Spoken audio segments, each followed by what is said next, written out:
¿No?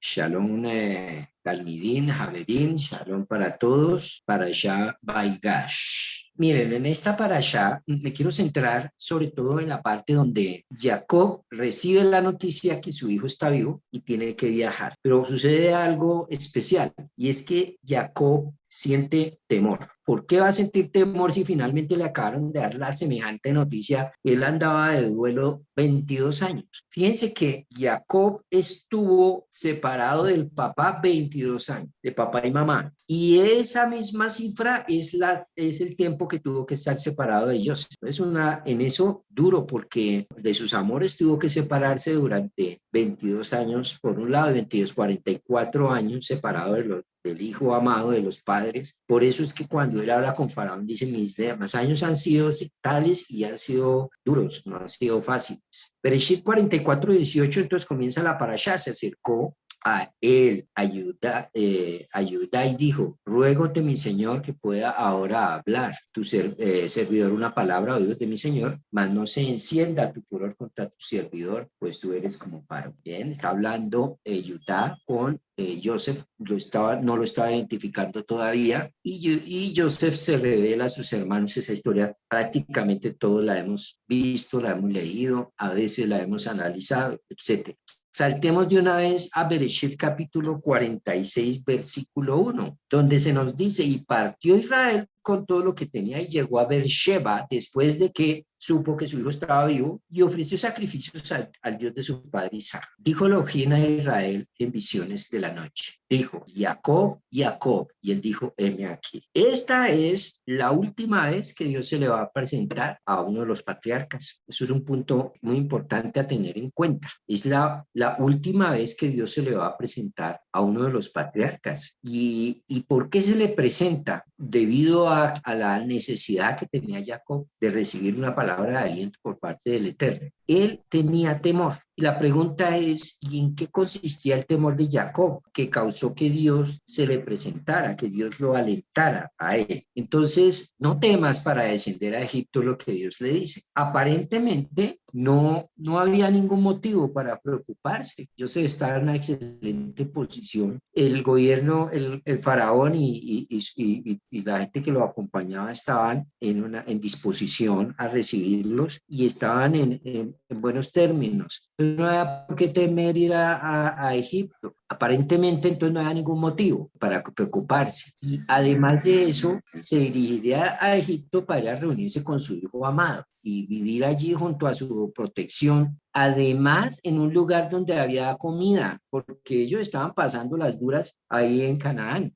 La expresión no temas indica que Jacob realmente está atemorizado. Dijo Jacob, Jacob, y él dijo, veme aquí. Y entonces el Señor le dice, dijo él, yo soy Dios, Dios de tu padre, no temas descender a Egipto, pues en una nación grande te tornaré allí, yo descenderé contigo a Egipto y yo te haré ascender también. Ascendiendo y Joseph habrá de poner su mano sobre tus ojos. Varias cosas que tenemos que ver acá con respecto a esta narración. Puede ser que pensara Jacob, ahora que desciendo a Egipto, y ya entonces están próximos los días a cumplirse, la profecía que ya le había sido entregada a sus padres y a su abuelo, que su descendencia iba a estar en servidumbre, iba a pasar maltratos y que iban a sufrir en tierra extraña. Y eso ya había sido señalado anticipadamente, como les dije a sus ancestros. Entonces, Jacob pensaba en la profecía, pensaba en algo más allá. Y entonces Dios le dice, no temas descender a Egipto. Es decir, está tranquilo, ¿sí? Del mismo modo en que advertí a tu antecesor, es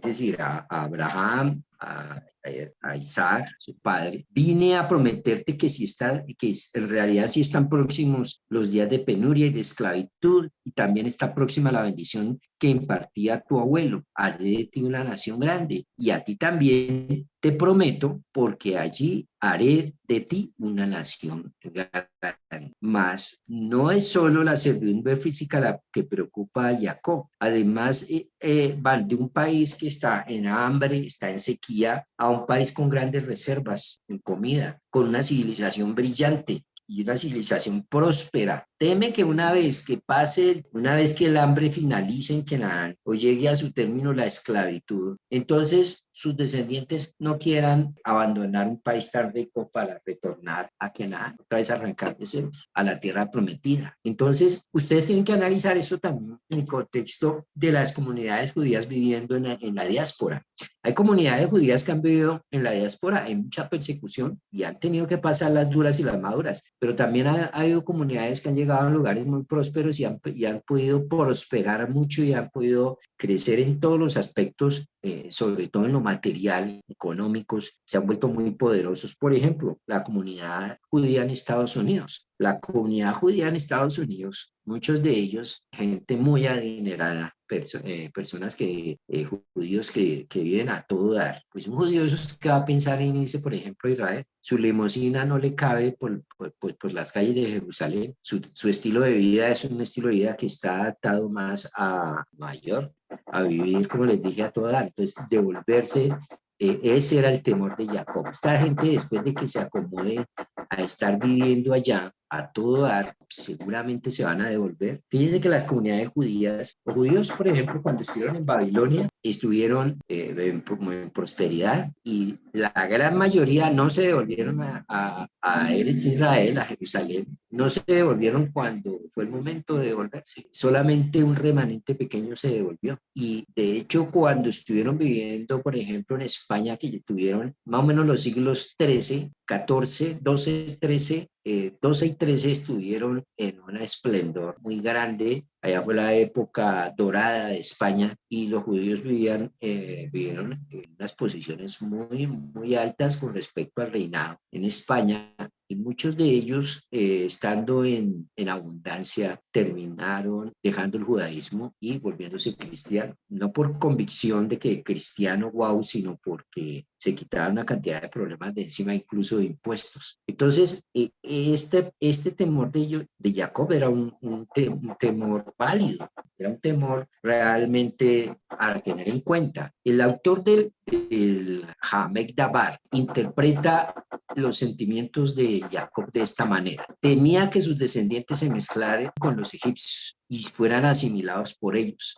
Sabía que la identidad judía no podía conservarse en el curso de las generaciones, sino en el país de Israel. Por tal motivo, Dios le prometió hacer de él allí una gran nación. Las palabras una nación grande, nación en hebreo es goy, debían comprenderse según nuestros sabios, en el sentido que los descendientes de Jacob formaran un pueblo distinto y que no se asimilaran a Egipto. Entonces vamos a dedicar la atención a la respuesta que el Eterno le da a Jacob, la promesa de citar, pues dijimos al comienzo de este estudio. En el versículo 46:4 dice, yo descenderé contigo a Egipto, yo te haré descender también ascendiendo y yo se hará de poner sus manos sobre tus ojos. Aquí hay un punto y es que Dios le dice, te acompañaré en el viaje a Egipto y yo también te haré ascender de allí. Pero Joseph va a poner la mano sobre tus ojos. La costumbre de cerrar los ojos cuando alguien muera es una costumbre judía. Viene de estas épocas. Por respeto al cuerpo que tanto cuidamos en vida, que se supone que cuidamos, el momento que la persona fallece, se le cierran los ojos. Esto no lo hacía ninguna otra civilización.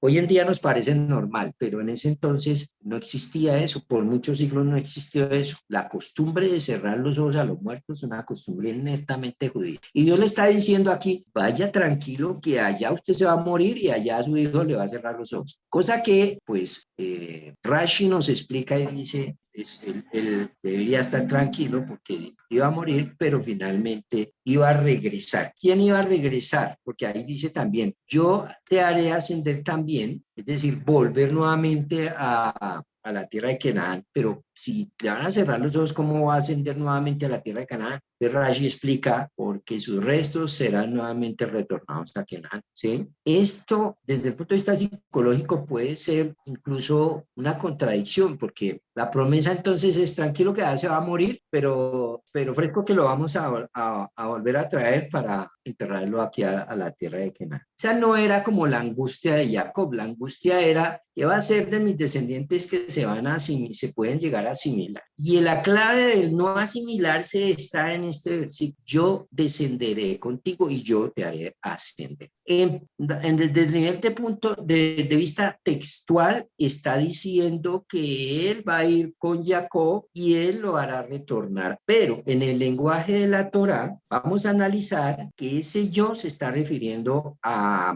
algo más que Jacob, a algo más que la persona de Jacob. Entonces, es probable que tengamos que buscar la respuesta o buscar otro rumbo a la respuesta a este interrogante de cuál era la angustia de Jacob ante lo que estamos leyendo en este versículo. Hay un profesor Henneman, que escribe Keija Agadá. Él dice en este libro que en las lecturas de los sabios de Israel, más de una vez donde un grupo, una tribu o un pueblo son denominados con un número singular, en este caso en especial yo, al que se refiere el Padre, también lo que es dicho acerca de él se refiere en realidad a sus hijos. Entonces, cuando en la narración dice yo te acompañaré, no se está refiriendo exclusivamente a Jacob, sino a su descendencia. Y eso lo podemos averiguar en otros versículos de la Torá para poder sacar esta conclusión.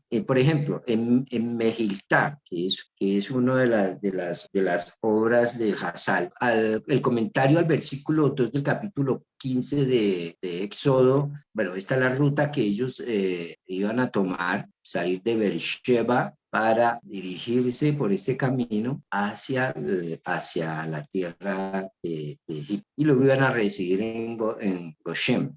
Sigue diciendo, bueno, ¿cuál era la promesa que Dios le había dado a los patriarcas, en especial a Abraham? Haré de ti una gran nación, te bendeciré, engrandeceré tu nombre y serás una bendición. Bendeciré a quienes te bendigan y al que te maldiga yo maldeciré. Serás bendecidas a través de ti todas las familias de la tierra. Entonces, nuevamente, en el versículo que acabamos de leer y en el 46:3 le dijo, yo soy el Elohim de tu padre, no temas descender a Egipto, pues allí te estableceré como una gran nación. 46:3 de Bereshit.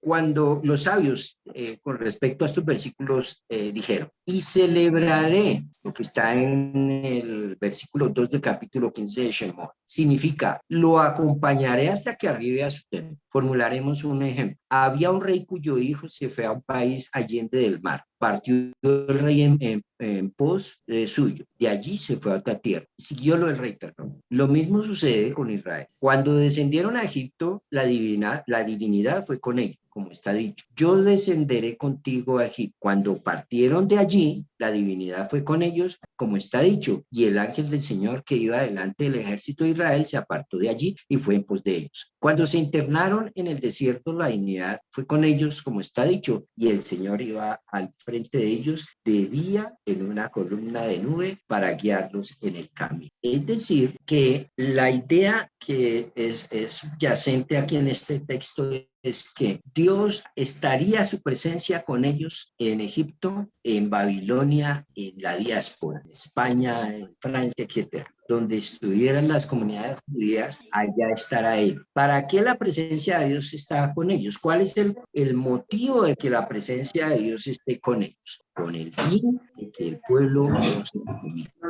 El ir a Egipto no es el objetivo de la ida, no es un objetivo, disculpe. Ir a Egipto es simplemente la preparación para ese objetivo. Ir a Egipto es ir y formarse como pueblo y digamos que resarcir, corregir el error de sus ancestros. Y el objetivo real era volver como pueblo a la tierra de Israel. Ese es el objetivo real que nos narra la Torá. Entonces, para eso Dios le dice a Jacob, yo los acompañaré, no a ti solamente porque has de morir en el proceso, sino que estaré con tu descendencia. Y estaré con ellos, ¿con qué fin? Para que no se asimile. La Shejinah acompaña al pueblo de Israel para que no se asimile, para que se apegue a los valores que tiene la Torah, etcétera, etcétera. En Shemot Rabbah, como lo estábamos viendo, si lo coloco nuevamente aquí para que lo tengan. Dice, pero toda la prosperidad que los hijos de Israel gozaron en Egipto y todas las pruebas que tuvieron luego de afrontar allí no fueron sino medios. El fin era el retorno a su país, la promesa que el Eterno hizo a Jacob de no abandonar, de descender con ellos a Egipto, promesa que según nuestros sabios se traduce por el hecho de que a todo lugar donde fue expatriado el pueblo de Israel los acompañó la divinidad. Fueron exiliados a Egipto, la divinidad fue con ellos. Fueron exiliados a Babilonia, la divinidad fue con ellos. Si la presencia de Dios está contigo, donde vayas, no serás asimilado. Pero de ti depende que la presencia de Dios esté contigo. Tú te puedes salir de la cobertura de sus alas. Tú te puedes salir de su sombra. Tú puedes tomar la decisión de un día a otro de decir, yo me salgo. Hay personas que viven en todo el borde del ala, y se salen por temporadas y otras temporadas vuelven a buscar el cobijo del Señor. Cuando nos salimos de su presencia, quiere decir que rechazamos la compañía de su Shejinah, de su compañía, y por lo tanto, Él no va a poder ejercer sobre ti la influencia debida para que tú no te asimiles. Pues todo eso depende de ti, y en este caso dependía del pueblo de Israel. No asimilarse implicaba estar cogido a los valores que el Señor le había entregado al pueblo, estar siempre con la presencia de Él en sus vidas. Asimilarse, para los que se asimilaron, que fueron hartos los que se llegaron a asimilar en Egipto, implica esto, que rechazaron la presencia de Dios en sus vidas. Los que se mantuvieron, salieron de Egipto y en el desierto también su presencia los acompañó. Y así sucede cuando el pueblo ha tenido que ser exiliado a diferentes partes del mundo. La presencia de Dios los ha acompañado, sí, siempre y cuando los valores que están en la Torá estén en sus vidas. Martín Buber es uno de los filósofos modernos muy citados dentro del contexto judío conservador, mazortí. Insiste en la idea de que el concepto de Dios de los patriarcas y de Israel no está ligado a un lugar santo. Es decir, en las culturas paganas, Dios para ellos está en un santuario. Entonces, la presencia de Dios está en Monserrate, la presencia de Dios está en tal catedral, etc. Dentro de su ideario politeísta, para muchos de ellos Dios está en un lugar y por eso es necesario ir y visitar ese lugar y arrodillarse en ese lugar y ponerle velas y etcétera, etcétera. En el contexto de la Torá de Israel, Dios está con el pueblo y Dios va con el pueblo, con su pueblo a todos los lugares. Entonces, lo que dice Buber es que en el contexto de la Torá, el concepto de Dios de los patriarcas y de Israel no está ligado a un lugar santo, a un santuario específicamente, a un país, sino que lo considera como un rey en marcha con su pueblo. Y lo conduce, lo dirige y lo extrae de un país y lo lleva a otro. Nuestro versículo no es solamente una promesa de sepultura en la tierra de Canaán dirigida a Jacob, sino que también da a entender que el gran pueblo que se forma en Egipto será hecho subir a esta tierra por Dios también. Esta es la razón por la cual Dios le dice, no temas a descender a Egipto, yo estaré contigo. O de promesas como yo descenderé a Egipto y yo sin falta te haré subir. Nos encontramos con expresiones que prueban que no se trata de Jacob como individuo, sino toda su descendencia, toda su progenie. Porque allí haré de ti una nación grande, 46:3 nuevamente les muestro. Si lo tengo arriba, aquí está. Allí te estableceré como una gran nación. Y nación, ustedes saben, en hebreo es la palabra goy. Y esto designa siempre en las escrituras una nación autónoma, poseedora de un país y administrada por un gobierno propio. En Egipto hicieron su aprendizaje como nación. La estadía prolongada en Egipto fue provechosa para Israel. ¿Desde qué punto de vista? Porque según la tradicional visión de la Torá, en secciones semanales, finaliza nuestro estudio, esta sección, con este versículo. Israel, pues, habitó en la tierra de Egipto, en la tierra de Gosén, y tuvo posesiones en ella, y fueron fecundos y se multiplicaron mucho. ¿Qué provecho les trajo a ellos ahí? Que estando en medio de un pueblo, digamos que con otra cultura, con otras creencias, aprendieron a mantenerse unidos y a mantenerse firmes en la fe, en la emuná del Dios único. Esto no lo podrían haber aprendido estando solos, por ejemplo, en Canaán. Esto lo pudieron aprender en Egipto, donde estaba la tentación de la prosperidad, además de eso. Entonces, toda la prosperidad que ellos tuvieron en Egipto y todas las pruebas que tuvieron luego para afrontar allí no son sino meros medios para formarlos como pueblo, y el fin, como les dije anteriormente, en realidad es el retorno a su país. La promesa entonces que Dios le dio a Jacob de no abandonarlo, de descender con ellos a Egipto, lo que se traduce en a todo lugar donde fue expatriado el pueblo de Israel, los acompañó la presencia divina. Fueron exilados en Egipto y la venida fue con ellos, fueron llevados a Babilonia, lo mismo pasó, etcétera, etcétera, como lo habíamos visto antes. Entonces, esta, pues, revelación de su presencia en sus vidas es algo que nosotros tenemos que aprender a tomar también en la nuestra. Piensa, por ejemplo, que ¿qué va a ser de mí si me voy de acá? ¿Qué va a hacer si me voy de esta otra grupo? Automáticamente está pensando que la presencia de Dios está en ese grupo. Si la presencia, usted lo primero que tiene que entender es que la presencia de Dios tiene que estar en su vida. Y donde vaya usted, irá la presencia de Dios con usted. Con eso, nosotros dejamos de ser manipulables y de pensar que es con este líder que a mí me va a ir bien, es con como este grupo que a mí me va a ir bien, sino que es realmente mi responsabilidad y es la responsabilidad tuya y de tu descendencia el día que tú no estés, que si en realidad están apegados a los valores de la Torah, la Shejina siempre los va a acompañar. La manifestación de la Shejina no es tirarse al suelo, no es danzar mucho, no es profetizar, etcétera, etcétera. Aparentemente debería ser eso, pero no lo es. La manifestación de la Shejina de Dios es los frutos en la vida de cada una de las personas de coherencia con lo que ordena la Torah. Y eso va a traer sobre las personas que se apeguen a la Torah paz, gozo, paciencia, etcétera, etcétera, etcétera. Por supuesto, si uno vive solo dentro de un contexto hostil a nivel espiritual, es más probable que se vaya a apagar y se vaya a bajar en el nivel de sus valores. Por ello es necesario ser parte de una comunidad, pero la comunidad simplemente va a proveer medios, no, la comunidad en sí no es tampoco el objetivo. El objetivo debe estar ceñido en cada una de las personas de ser fieles y firmes con lo que dice la Torah. Y entonces esos medios me van a servir a mí para crecer y estar apegado a los valores de ella por siempre, para mí y para mis descendientes, para mí y para mi familia. Preguntas.